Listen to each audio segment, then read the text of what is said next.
Hello and welcome again to another edition of the Osteopathic Lyceum podcast. I am going to go through a document that I was able to come across very recently. I did not necessarily know that this existed before. The document is from 2016. The title of it is, let me roll all the way up here. It is from the National Board of Osteopathic Medical Examiners. It is the Fundamental Osteopathic Medical Competency Domains from 2016. There was a preceding document in 2011. So I don't know properly if this is from like a full-on update or if it is, it's definitely updated from 2011. I haven't looked at the 2011 document, but I believe that things would have been refined. The thing that I want to do here before I read anything from this is note that when I have said in the past that the World Health Organization benchmarks for training in osteopathy document from 2010 was a document that should have more or less been considered silly at the time that it was made because it didn't include anything with respect to competencies. It is the concurrent building of the 2011 document for the competency domains in osteopathy from the National Board of Osteopathic Medical Examiners. So obviously this is more the American medical context, but the World Health Organization, as an organization that should be tapped into medical education worldwide, health sciences or health professions education worldwide, they should have known immediately that they had no business making a document that was based on our counts, right? That document has been adopted in the Canadian context to lead the conversation between osteopathic professional associations and the insurance companies. That document was foolish when it was made, right? So obviously there's a way in which I'm speaking in a derogatory fashion. It was built in a way that was not indicative of knowledge that was held clearly throughout healthcare at the time. There's an updated document, one in Europe, which I believe is the CEN document, is the proper acronym, and then the Canadian adoption of that is the CSA document. They talk about competency very lightly, they talk about assessment very lightly.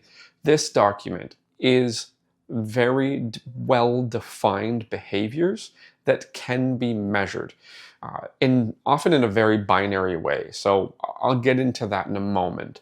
The first thing that I'm going to do is read the portion about competency domains.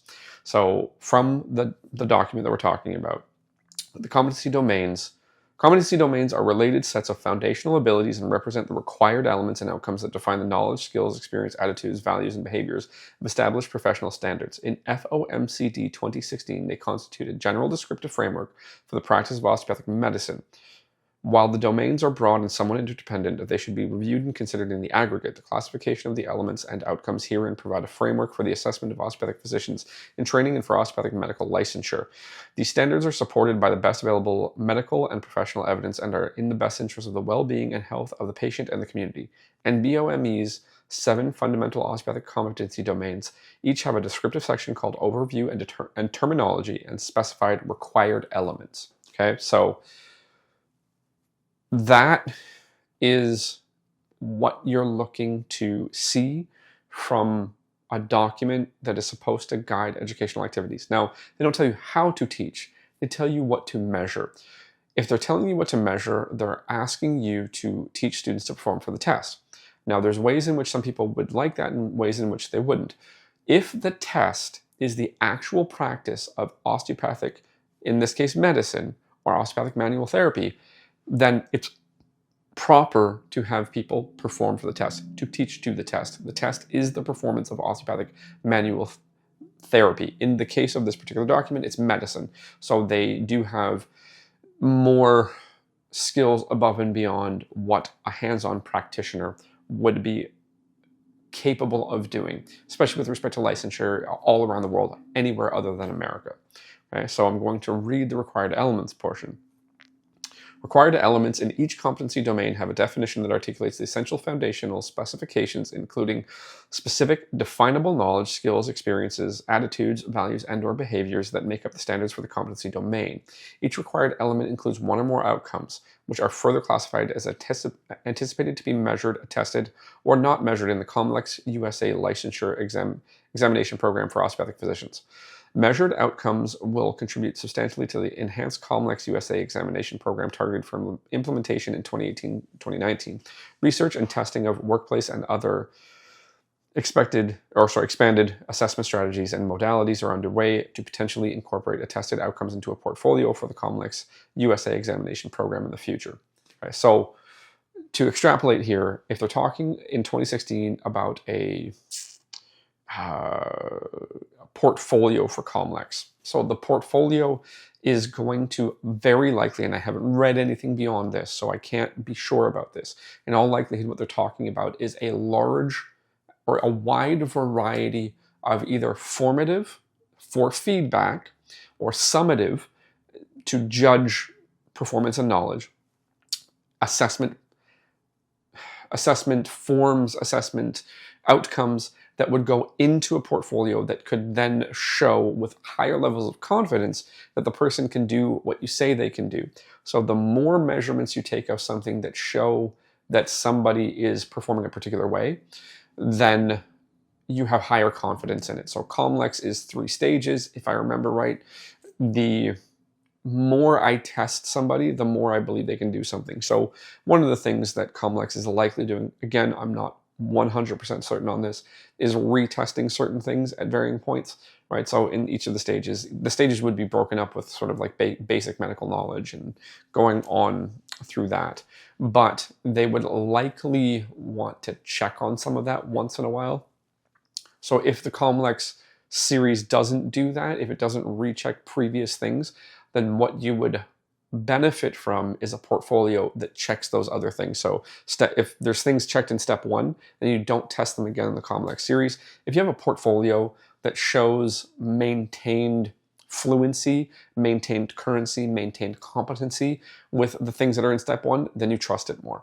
If you do the same thing with step 2, you trust it more. Step 3 would probably be the final, and step 3 would be essentially the final licensing exam. So it would be considered summative, aka it's the end of the examination. So there's certain things that they want you to show there. So again, I'm filling some stuff in, so any errors that I make, then they can be identified and would likely populate things that I say subsequent to this, but I'm going to do my best to not get stuck with that. To read, again, outcomes. Outcomes are clear and more explicit description statements of desired abilities, including knowledge, skills, experiences, attitudes, values, and/or behaviors, which provide detail to the required elements. Outcomes may be further subdivided into those that are anticipated to be measured, those that might be able to be attested to, and those that are not measured in the COMLEX USA licensure examination program for osteopathic physicians. Okay. To continue to read. Measured outcomes.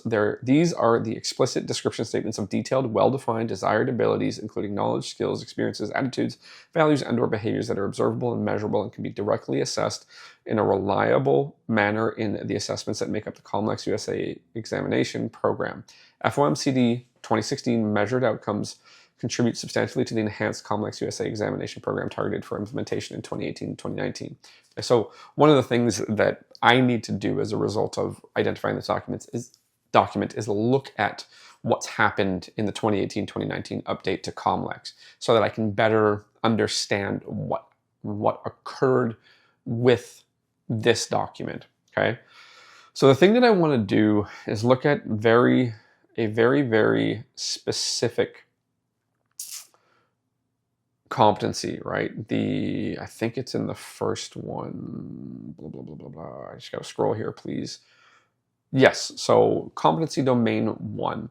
I'm going to go up, before I do any of this, I'm going to read the competency domains. The competency domain 1, so I'm going to read them all 7, and then I'll go to competency domain 1, because there's something specifically with OMM and OMT that I would like to be as clear as I can. I think the document overall, from the manner in which I've ingested it so far, it's a very strong document. I think it's a much better document than the WHO document. I think the WHO document, as I've said before, has major issues. I do also think that CEN and CSA documents have issues that are exceptionally similar to the WHO document, or the issues that the WHO document presents. So I think this is a superior document, although it is aimed at the medical context. It is well fleshed out in a way that would still apply to the hands-on practitioner. Okay. Competency domain 1, osteopathic principles, practice, and manipulative treatment. Competency domain 2, osteopathic patient care and procedural skills. There's going to be some stuff in domain 2 that would not necessarily apply outside of America. That's okay. Competency domain 3, application of knowledge for osteopathic medical practice. So the medical practice outside of America would have to shift a little bit. It would be osteopathic manual therapy practice, and then you'd have to adjust a little bit. So really it would be more deletion. You would be taking things out instead of putting things in. You would just be taking things out that are left out. You would essentially strip away until you're only left with the stuff that's about the hands-on. Competency domain 4, practice-based learning and improvement in osteopathic medical practice. Again, you'd adjust terminology. Competency domain 5, interpersonal and communication skills in the practice of osteopathic medicine. This has to be common to all healthcare. Competency domain 6, professionalism in the practice of osteopathic medicine. Common through all healthcare. Competency domain 7, systems-based practice in osteopathic medicine. Maybe we can talk about that, but we're not going to do that right now. We're going to really look at domain 1, as long as I can scroll down properly. Okay, overview and terminology. So I'm going to read. Osteopathic physicians must demonstrate knowledge of osteopathic principles and practice such that care of patients is approached from distinct behavioral, philosophical, and procedural aspects of osteopathic medical practice related to the 4 tenets of osteopathic medicine. The body is a unit. The person is a unit of body, mind, and spirit. The body is capable of self-regulation, self-healing, and health maintenance. 3, structure and function are reciprocally interrelated. And 4, rational treatment is based on an understanding of the basic principles of body unity, self-regulation, and the interrelationship of structure and function. To pause for a moment, number 4, I always call a cop-out. It's basically 3 principles or 3 concepts, and then the cop-out. The cop-out is, do the previous 3, and then that's what it is. Yeah, I'm not the biggest fan of those. They are really from the attempt to generate a standard teaching model. It was from KCOM, the Kirksville College of Osteopathic Medicine, which is the precursor to today's Andrew Taylor Still University, which are both the successor of the American School of Osteopathy. It's all the same thing. Names have changed over time for a variety of reasons. But essentially, they were trying to create a standardized teaching model, and that's really where you get those 4 concepts from, or 3 and the cop-out. To read again, osteopathic physicians must recognize, diagnose, and treat patients with somatic dysfunction using osteopathic manipulative treatment, OMT, in a clinical setting. While osteopathic tenets are considered foundational to the other competency domains herein, this classification emphasizes the distinctive osteopathic foundation and approach to patient care, including osteopathic principles, the treatment of somatic dysfunction, and the use of OMT. The AACOM 2011 Glossary of Osteopathic Terminology defines osteopathic manipulative treatment and somatic dysfunction as follows. Osteopathic manipulative treatment, OMT, the therapeutic application of manually guided forces by an osteopathic physician to improve physiologic function and/or support homeostasis that has been altered by somatic dysfunction. OMT employs a variety of techniques. The quote trails off. To read the second quote, somatic dysfunction, impaired or altered function of related components of the somatic body framework system, skeletal, arthroidal, and myofascial structures, and the related vascular, lymphatic, and neural elements. Somatic dysfunction is treatable using osteopathic manipulative treatment. Okay, so I'm going to rewind here a little bit to the OMT definition. The strong part of the OMT definition is the therapeutic application of manually guided forces by an osteopathic physician. The weak part is immediately after. Now, it's not immediately after in the actual definition in the glossary. So if you go to the glossary, this will look a little bit different. There will be stuff in between. But the portion that they pulled out, the weaker part, is to improve physiological function and or support homeostasis that has been altered by somatic dysfunction. Okay, so the strong part of that piece is that has been altered by somatic dysfunction. If we rewind to the quote that is attributed to Dr. Still, find it, fix it, leave it alone. Nature will kindly take care of the rest. So if the mechanical or somatic dysfunction is the reason that there's some form of altered physiology, then if you get the altered movement or the somatic dysfunction to change, then the physiological discord should change in some relation to that. So as they're leaning into the presence of somatic dysfunction, the identified presence of somatic dysfunction. So that part's fine, but it's the altered physiological function. That part is where osteopathy runs into a lot of trouble. So far in videos and podcasts that you will have ingested previously from this channel or from this podcast, you will note that when there is targeting of specific physiological functions or internal processes, there is a tenuous relationship or a variable relationship, one person to the other. Your results at targeting specific internal functions or physiological functions is at best varied, which means it's not reliable, or it's not reliable to purposefully target an internal function in a particular direction consistently. So once you have a regular range of results and you know how often something's going to happen, how often one thing's going to happen versus another thing, you can start to call it reliable, but that's not really what we're talking about here. We're talking about purposefully and consistently altering an internal function in a particular targeted direction. Osteopathy does not do that well, nor would any other hands-on profession, because the internal processes are highly varied, they are complex, aka they have a lot of intertwined pieces or functions. There's a lot of interdependency, so it is not actually predictable what they will do consistently with almost anything. A complicated system has a lot of things that are interrelated, and there's a lot of stuff going on, but if you do a particular thing, it should be predictable exactly what's going to happen, whereas a complex system, it's less predictable. So humans would be considered a complex system, so targeting that internal functionality is a problem. So that definition allows me to highlight that and call it a point where we would struggle with it. The inclusion of the term somatic dysfunction allows us to invoke find it, fix it, leave it alone. Nature will kindly take care of the rest. So if the somatic dysfunction is why the internal process is malfunctioning or dysfunctioning and pulling the person away from homeostasis, then the manual treatment should do something about that.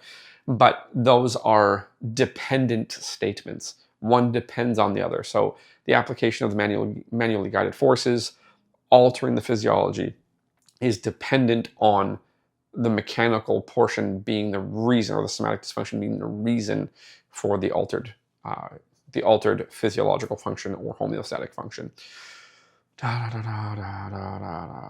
Where the heck do we go? This is what I want to do. It's really 1.2 that I'm more concerned with. 1.1 I'll go through really quickly so that you have some understanding of what the measured outcomes would look like and why I actually appreciate them. So the measured outcomes for element 1.1. Element 1.1 is knowledge of osteopathic principles, practice, and OMT. So 1.1.1, which is how a lot of these things are going to be written, describe the concept of body unity and recognize in its role in whole person healthcare. You can test out in a bunch of different ways. You could test it orally, practically. You could test it in written form. You could do this lots of ways, and you can do it many times. So what you would be looking for is consistent definition or consistent response that would relate properly to the definition of the whole person healthcare, the body unity. 1.1.2, describe the concept of interrelatedness of structure and function in the human body and how it guides physical examination for patient presentations, including biomechanical, respiratory, circulatory, neurologic, biopsychosocial, and metabolic structure-function relationships and their effect on the body's self-regulating and self-healing capabilities. So because there is stuff written on this, you can test to it. This is in the Foundations of Osteopathic Medicine, which I've talked about before. That's the 5-model framework. The 5-model framework is what I would call post hoc rationalization after the actual examination, identification of areas of somatic dysfunction, and then the resolution through hands-on treatment. I don't support this approach because it's post hoc rationalization at best. It is assuming many things. You can look at something that I've talked about before that is noted in the International Journal of Osteopathic Medicine as a critique. It's anatomical possibilism. So just because the anatomy's there means that when I find a problem, it has to be this thing. So because it's here, because this thing is supposed to do that thing, therefore it means this. So that's not necessarily consistent. That's not necessarily observable. It's not necessarily true. So I think this is well testable, but I think the model itself should be looked at and revised. Because it's standardized and it's consistent, I get it. I don't like it. Right? 1.1.3, describe the reciprocal effects of dysfunction within the musculoskeletal and system and dysfunction within the vascular, lymphatic, neurologic, and organ systems. Again, there's some assumptions in here, but you're getting the idea with respect to what these measurable outcomes look like. They are clear, they are definable, they point to very specific resources. You can teach to this test.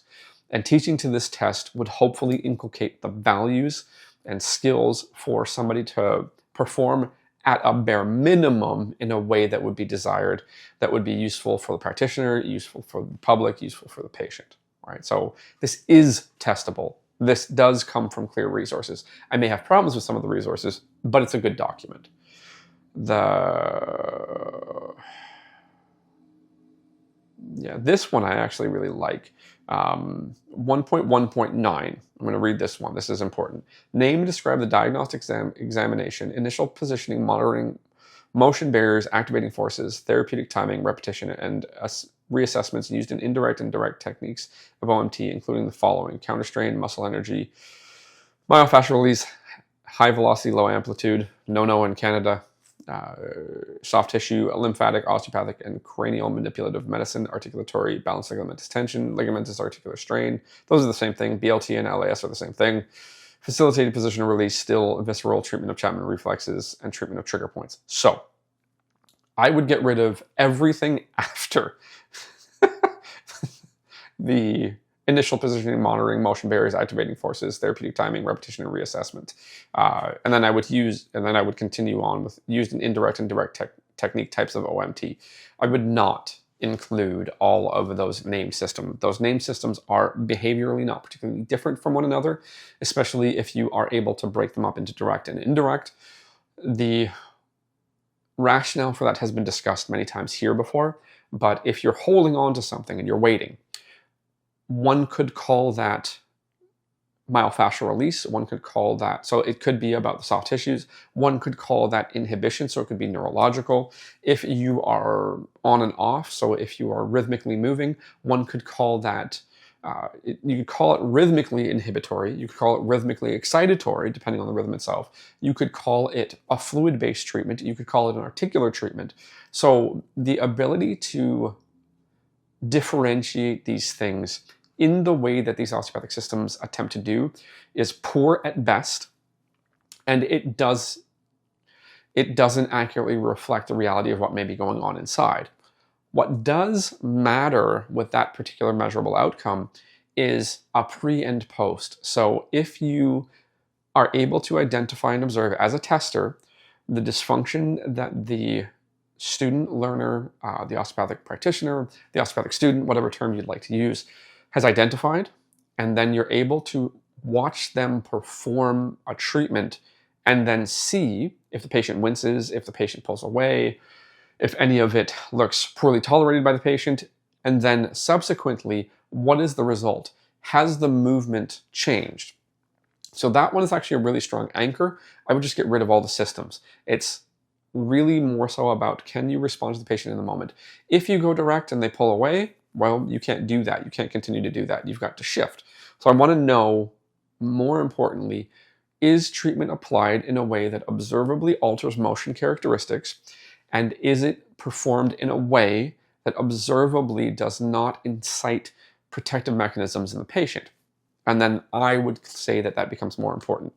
Because again, the osteopathic systems, major problems, they're really not that different than one another, especially if you can get to the broader heading of direct and indirect. If you can do that, then you don't need much more, or at least that would be my argument. Other people obviously would argue against me, and the largest argument would be that these are pre-existing systems, this is how it's applied, this is how it's taught broadly in the profession, and therefore it clearly has some merit. What I would simply say is that if somebody did not know the terms and they did a behavioral assay, they wouldn't really be able to tell the difference. Therefore, it's really more about tuning into the patient as the end user and how they respond. So the approach that I advocate for is absolutely much more about the patient than it is about this pre-named systems. Pre-named systems take you away from the patient. You're thinking too much. So I like the beginning of that one. I don't like the end of it. Yeah, 1.1.10, 1.1.10, whatever. This one actually matters. Identify the indications and contraindications of different OMT techniques. Basically anything direct. If you think that there is a break or a tear, don't do it because you'll further disrupt the tissue. Things like rebound tenderness, any reason to believe that there's any particular pathology, you refer out, right?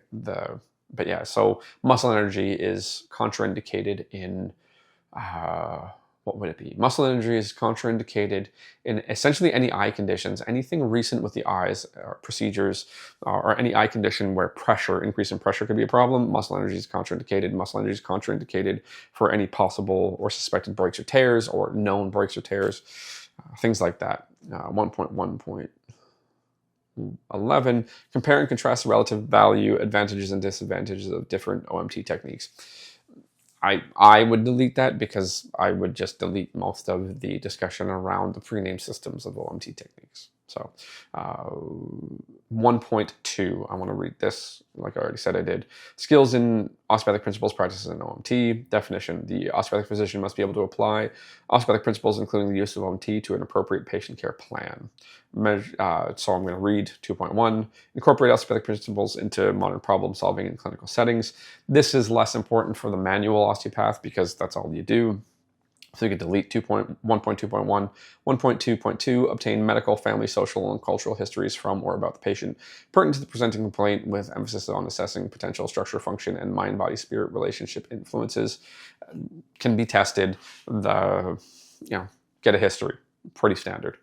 1.2.3, perform an appropriate osteopathic structural examination before and reassessment after administration of OMT. You want to be really careful with this one because it was way in the past, it was 1980, but osteopathic physicians have been observed assessing and reassessing with different tests. That's a problem, so you'd want to clean that up, or at least I would want to clean that up. Fair enough. 1.2.4, diagnose somatic dysfunction within the 10 body regions: head, cervical, thoracic, lumbar, sacral, pelvic, lower extremity, upper extremity, rib, and abdominal visceral. Prioritize a differential diagnosis and develop an appropriate care plan. That's very measurable. I may not be a fan of how that's structured, but that's very measurable. Fair enough. 1.2.5, perform effective indirect and direct technique types of OMT and associated elements, including diagnostic examination, initial positioning, monitoring motion barriers, activating forces, therapeutic timing, repetition, and reassessment. The technique types of OMT include, so you can see 1.2.5, before I even continue to read, is the same as 1.1.9. Right, so when they say that some of them are interrelated and there's kind of redundancy, they didn't say redundancy. They used a different word. I just don't remember right now. They're being honest. They know what they wrote. So 1.2.5 and 1.1.9 are basically the same. The performance of the effective indirect and direct technique types of OMT and associated elements. I would just again delete the pre-named systems. The pre-named systems don't seem particularly valuable, aside from the fact that they already exist and that people use them and report with them. But I don't think they are properly attentive to the patient. I think what ends up happening cognitively is you are more likely to be attentive to the step-by-step application of the pre-named technique, so you're paying more attention to the technique than you are the patient. Everybody's going to pay attention to the patient. It's not to say that they won't. It's to say that it's harder to pay attention to the patient because you're too busy trying to overlay the predetermined technique on the patient. So it's easier to focus more on that than it is on the patient. 1.2.6, provide for the safety and dignity of the patient while diagnosing somatic dysfunction and administering OMT. Very measurable. So I don't necessarily need to read a bunch more here, but this is light years ahead of the WHO document. This is light years ahead of the CEN document, the CSA document. Those are kind of, I'm not going to be insulting. They're not this. This is light years ahead of them. The fact that the first version of this came out in 2011, that would have been semi-concurrent with the development of the WHO document by the regional government of Lombardy, not the WHO, the regional government of Lombardy. It was adopted by the WHO. Even the regional government of Lombardy should have known at the time, so I think they started that in around 2005. They should have known about competency-based medical education. They should have known that it would have benefited them to identify competencies, make sure that they were measurable, articulate them appropriately. For whatever reason, they didn't. This document is far superior. I have issues with it that are important to me, but they do not do anything to undercut how solid this document is. This document is quite valuable. Again, I would argue for some changes, but those are what they are.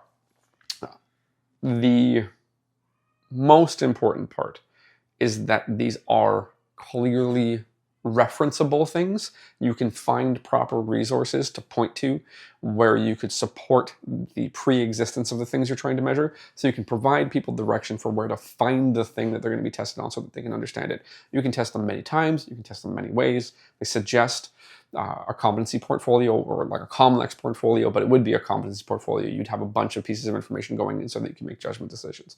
That matters. The things that they're talking about matter, right?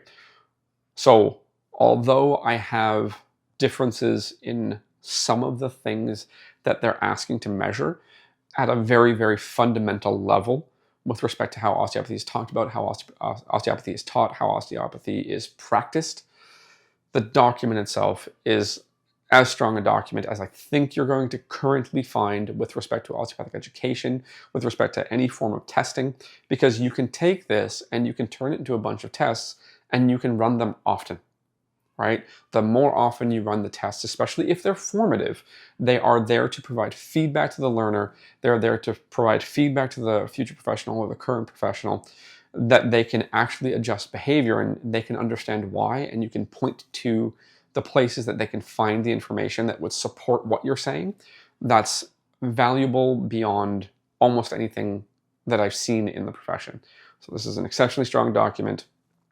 I think there is a value in considering adapting it in some ways, more for international practice that doesn't include the physician side. So essentially it doesn't include the things like general surgery, obstetrics, stuff like that. So you kind of get rid of the medical or the medicine and you just do the OMT side. This document actually is quite useful. Maybe what one would suggest is to take things like 1.1.9, 1.2.5 and really zoom in on that, right? So use a lot of the other competencies, measurable outcomes with respect to things like communication, what have you. Roll that all in and then really kind of blow out 1.1.9, 1.2.5 to be even more granular and clear. But my argument would be get rid of the pre-name system. So take from that what you will. Thank you for listening this far. Hopefully you learned something and we'll talk again soon.